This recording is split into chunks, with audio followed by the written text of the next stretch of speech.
रतीश भाई ये है, आइए रतीश भाई। सुधीर जी लाइव पे आइए।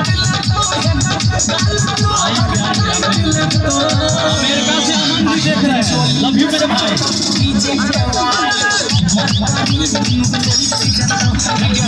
अगला सामने आएंगे।